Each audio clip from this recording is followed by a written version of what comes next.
Şou biznesimizin yeganə əkiz bacıları bu həftə od püskürdü.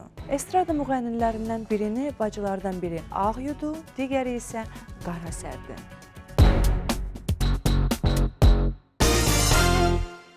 Odu qəlbimin dərinliklərində gizlətdiyim həmin adam. Lider mağazində biləcəksiniz.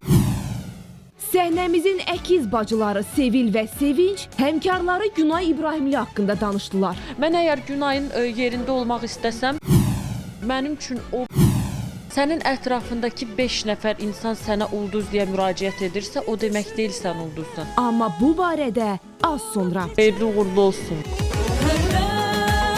Düşünürsən bəlkə, utanırsan bəlkə, etdiyin haqsızlıqdan. Bacılar kameramız qarşısına ürəkləri olduqca dolu çıxdılar. Nə qədər çox danışırsan, o qədər çox iş görməlisən.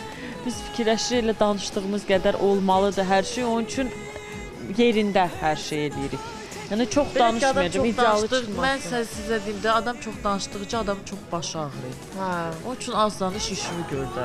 Onlar müsahibə verməkdən çox sözün əsl mənasında od püskürdülər. Onların çıxıb deməyi ki, mən nömrə 1-əm, bütün işləri həll eləmiş olurlar. Amma bu belə deyil də, hər halda sən nömrə 1 deyirsən söz və adlandırırsansa, iddialı başlamaq istəyirsənsə, demək işdə görmək lazımdır. Özünü nömrə 1 adlandıran müğənnilərə Sevalardan sərt ismarıc. Elə boş-boşuna durub danışmaqla ki, hə mən nömrə 1-əm. Mən adətən Mənim rəqibim yoxdur. Hə. Çox gülməli çıxırasın. çıxıb efirdə deyir ki, mən konsert etdim və ondan 200 min, 300 min manat mənə gəlir gəldi. Bu yalandır. Mahnı çıxartdım, fotosessiya. Bu axı sən borcundur, sən bunu etməlisən.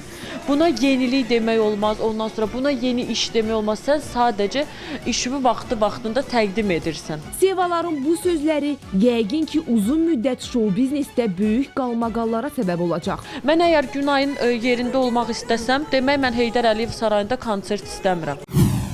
Sənin ətrafındakı 5 nəfər insan sənə ulduz deyə müraciət edirsə, o demək deyil sən ulduzsan. Deyirəm qurbanım, o nə qədər sevilsin, o reyting verməyəcək. Tamaşaçı toplaya bilməyəcəm o efirə gəlsə də. Sevaların bu sözlərinə diqqətlə qulaq asın. Tam səmimidim, özümü heç vaxt Günayla bir qoymamışam, qoymaram da. Yəni bizim o insanla nə dostluq münasibətimiz var, nə düşmanıq.